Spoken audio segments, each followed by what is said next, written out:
Welcome to 360 Sports on Trust TV. I am Emmanuel Fashimi.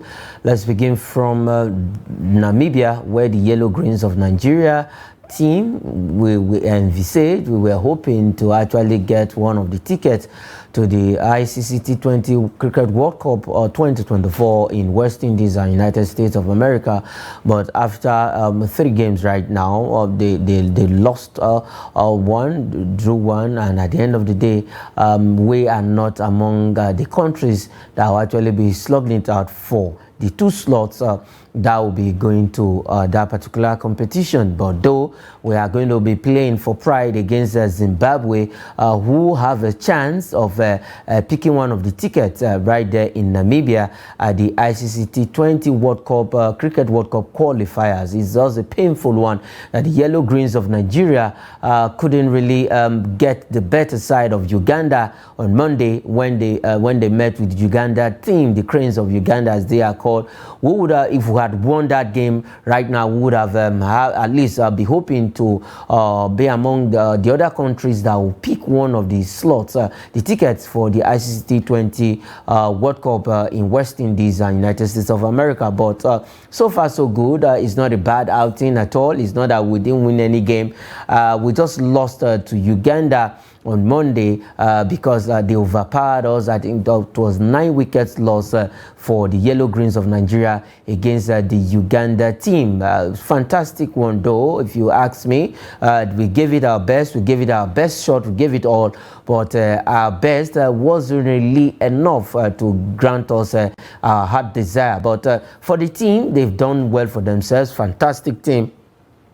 It's work in progress. If you look at it, cricket is a sport that is fast growing in Nigeria, and to tell you the truth, this is just one of those experiences that the team will have. Probably, I believe, in the next qualifiers. By then, I think the team will be better and they will do well. Must have assembled a good team that can take on any team in Africa and get that slot. It's not a bad outing at all, because it's not that we lost all of our games so far, but we won one. We are 4th on the table with 3 points. If we had added another 3 points on Monday against Uganda, it would have been a very good news for us playing Zimbabwe today, which we would have been looking for a draw, probably a win, to pick one of the tickets to the ICC T2O World Cup in West Indies and United States of America in 2024. Fantastic one right there for our cricket team, for doing the nations proud, for doing themselves proud, and also the federation being headed by Uyi Akpata. He has been fantastic with that federation. He has been doing very well. Let's not forget that just of recent months ago,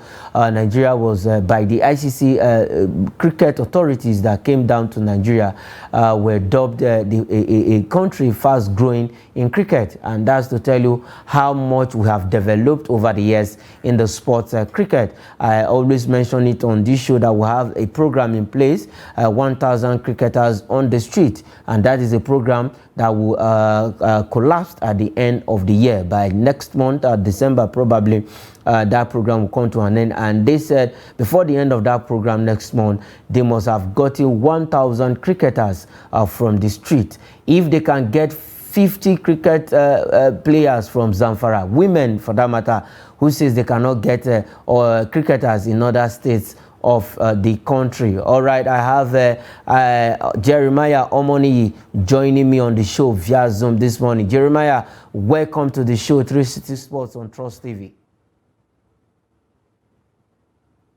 Yeah, thank you very much for having me this morning. Good morning, everyone. So happy to be here this morning. Okay, for our cricket team, though we're playing against Zimbabwe, though it's for pride, there's nothing at stake anymore after we lost to Uganda on Monday. So far, so good. We are 4th on the log, on the table, with just 3 points.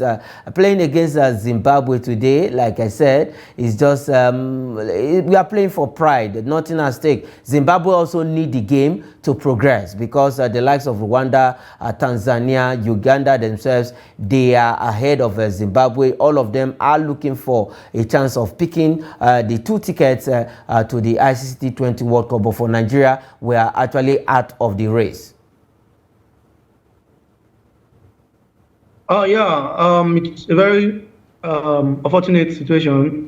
Like seeing the fact that we unfortunately we couldn't make it to the World Cup, but like what you said, what you started with this morning, that cricket is fast rising, just like rugby in Nigeria.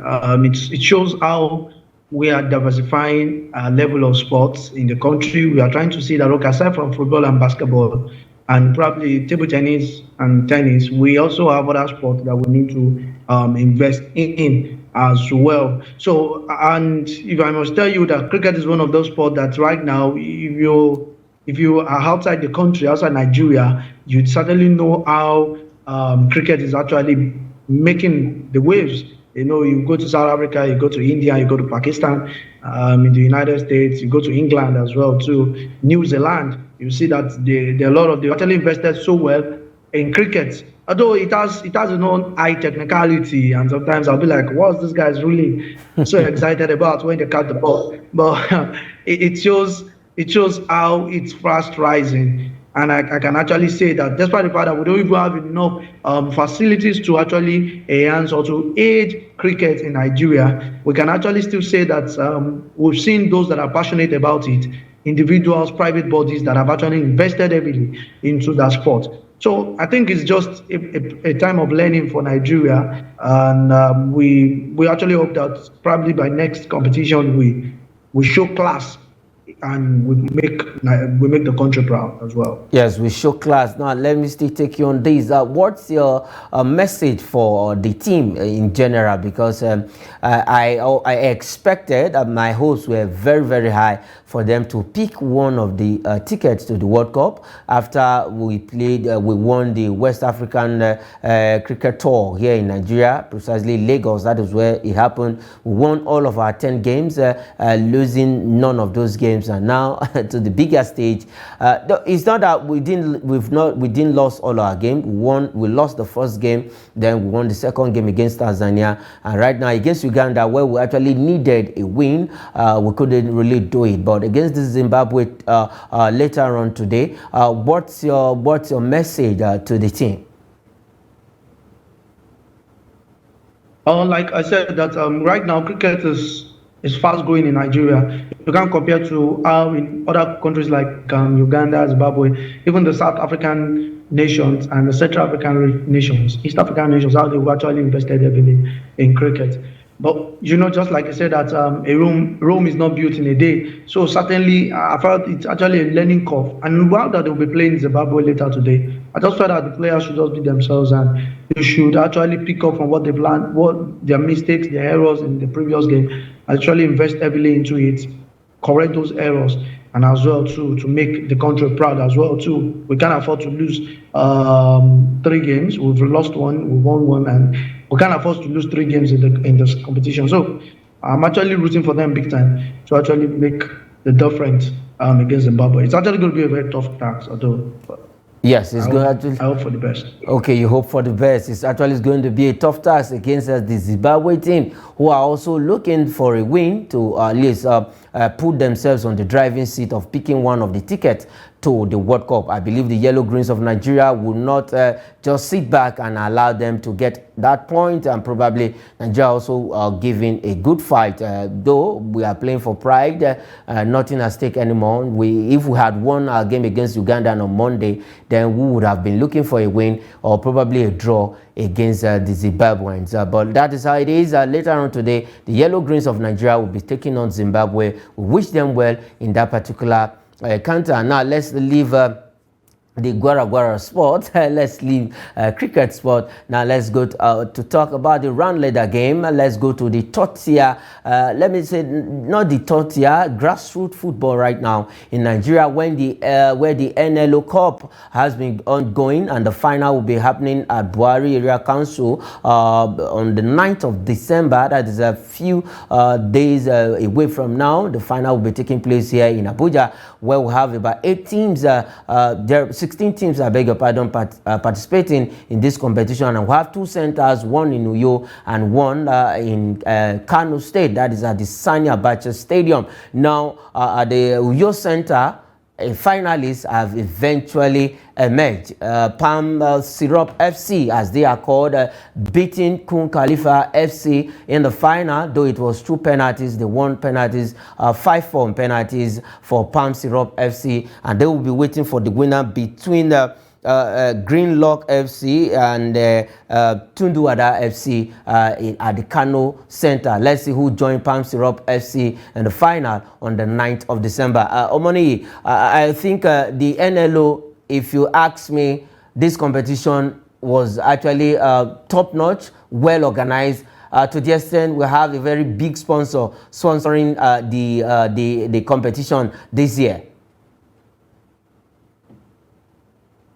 Oh yes, I think my own personal experience with the NLO, because at one point I was the media officer of the particular club that actually played in the NLO about two seasons or 3 seasons ago, and that's about 2021, if I'm not mistaken, maybe 2021. Yeah, our center there was in Ilorin, where we actually played against the current Beyond Limit, who are now in the NNL.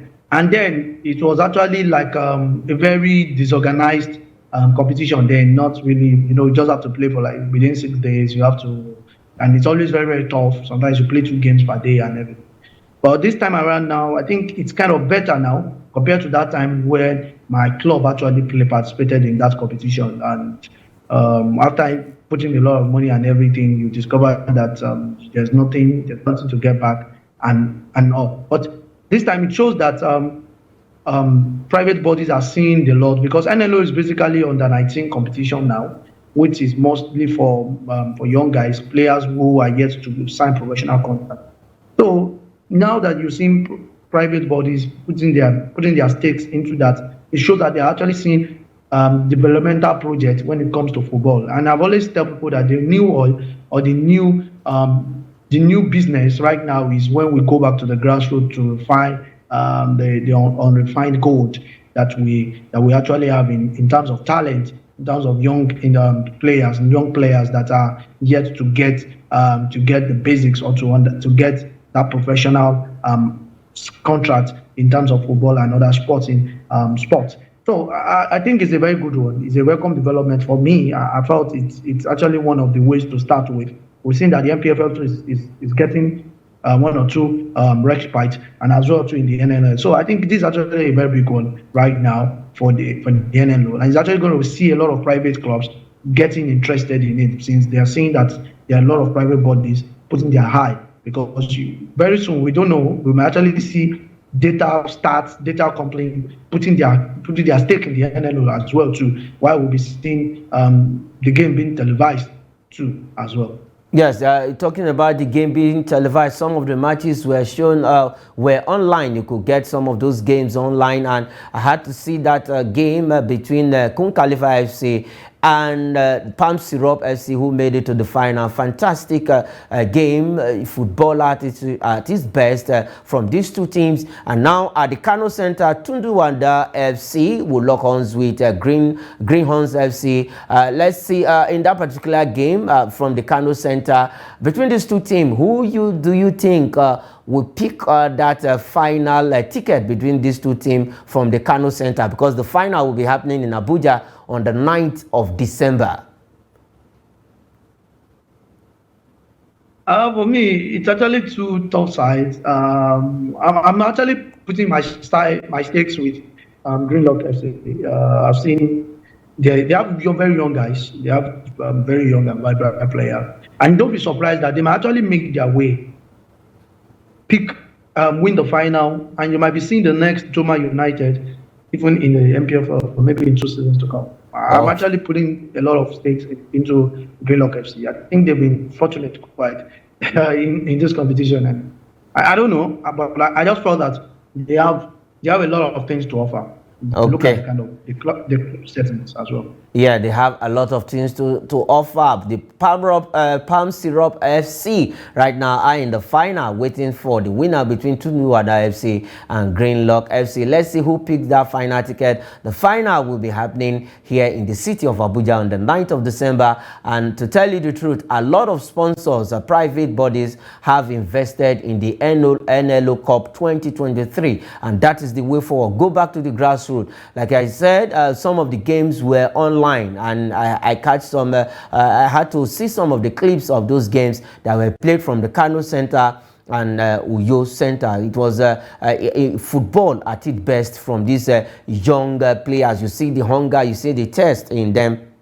They really want success. Let's wait for who will join Palm Syrup FC, who made it to the final from Uyo Center. Still talking about the run leader game. Now let's talk about the national team. Let's just look at this story. The Super Falcons, precisely. Now we know what will be happening on Thursday, where they will be locking horns with Cape Verde for the African Women's Nations Cup 2024 qualifier that will be happening in Morocco. Now 23 players, Falcons players, train ahead of Cape Verde class. All of the invited players were on ground for their training on Tuesday, and it was a fantastic one. If you look at our meeting with Cape Verde, I think the Super Falcons are battle ready for this particular game. Omoni, I don't know if you see Super Falcons coming tops in this game. It's 2 legs. We'll play the first leg here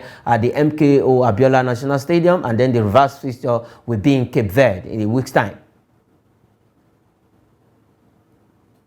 When it comes to qualifiers, especially qualifying for the Nations Cup and the World Cup, I think over time, Nigerians have not really had breaks with the Super Falcons. They've always been proving themselves. They might actually get to the competition and not perform. But over time, in terms of qualifying to the competition proper, they've actually shown class. And playing against Cape Verde, I don't really see actually a strong side. Looking at what Coach Madugu had actually called into his squad list for that thing. So I don't really see actually a tough task in that competition, in that game, in that duel. I'm just optimistic that the Super Falcons do not emulate the current attitude of the Super Eagles when they are playing this thing. But they are not really a very strong side to be bothered about.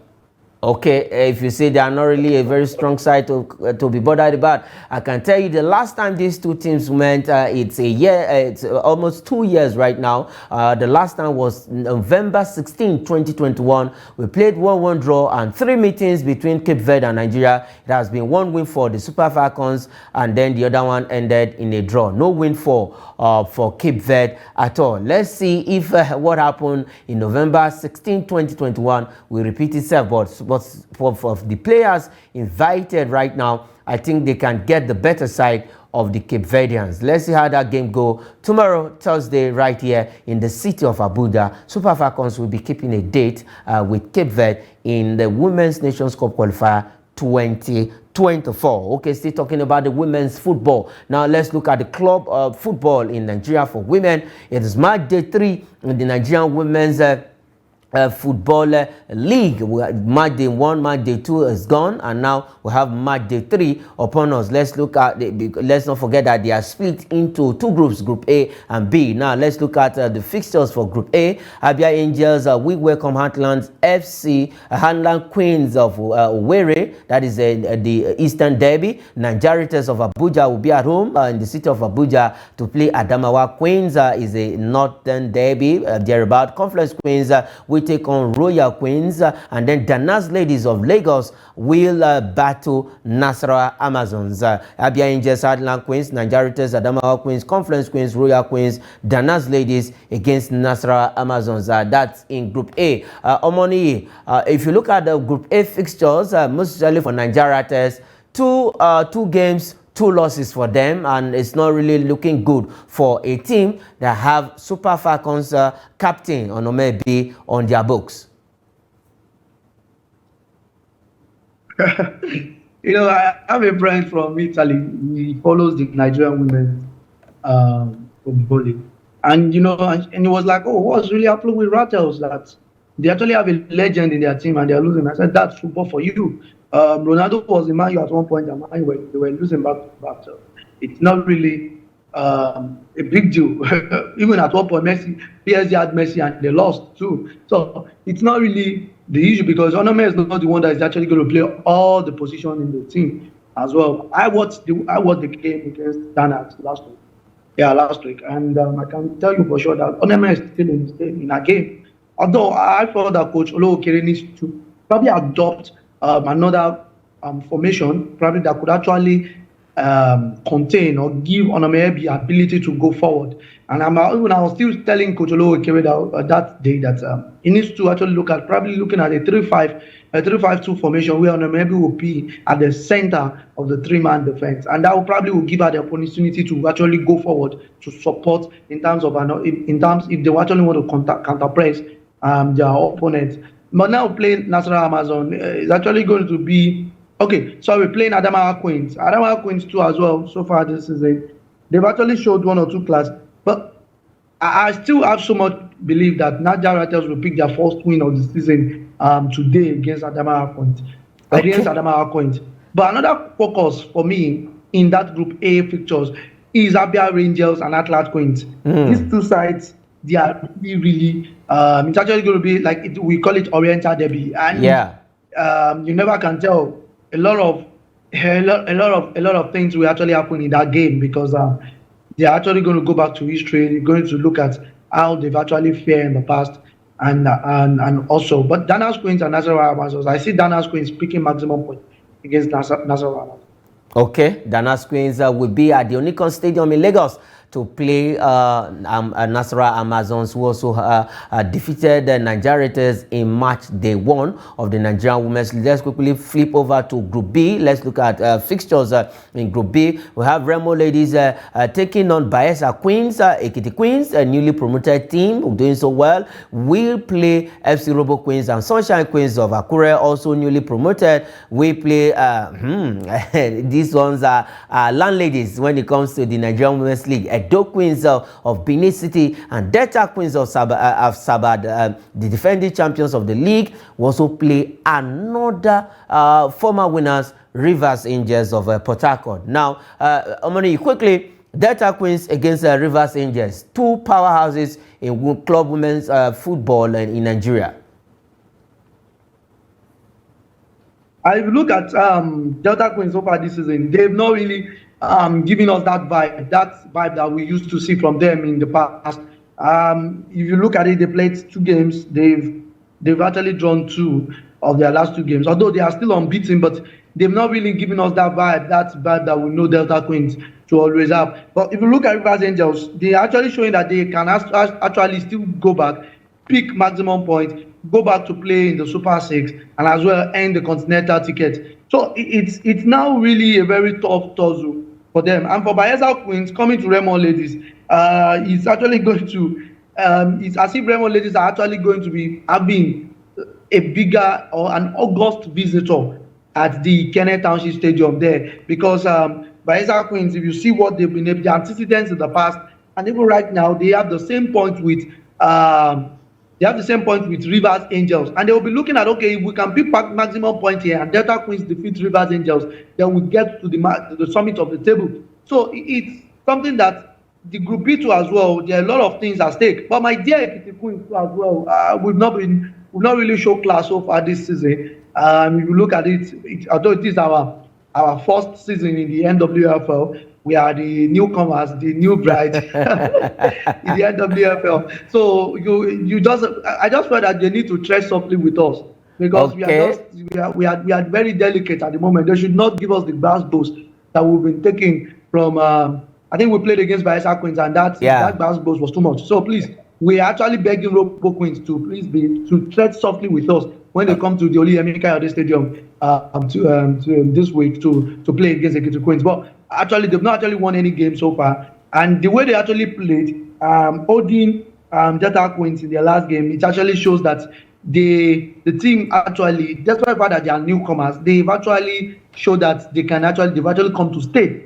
in the NWFL. Okay, they have actually come to stay in the NWFL. I know you will be at the Oluyemi Kayode Stadium to watch that game because you are right there in Ekiti State. Okay, let's leave that place quickly and run over other stories we have on the show. Let's go straight to Europe, where there were actions in the match day 5 of the UEFA Champions League. Let's look at the results of last night in the UEFA Champions League.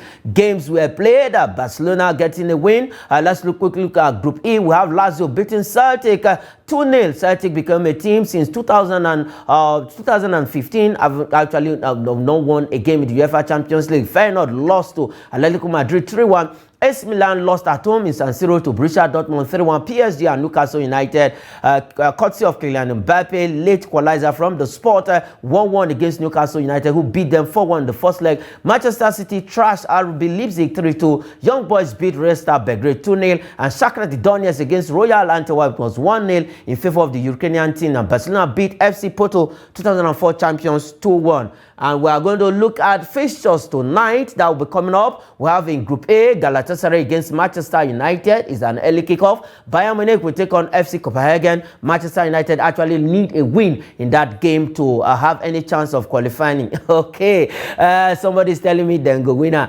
Sevilla in Group B will take on Sevilla will be taking on in Group B against PSV Eindhoven of Netherlands, and Arsenal will actually play RC Lens, who beat them in the first leg in France. Omani, that is where we'll leave it on the show. Thanks for joining me on the show 360 Sports from Trust TV.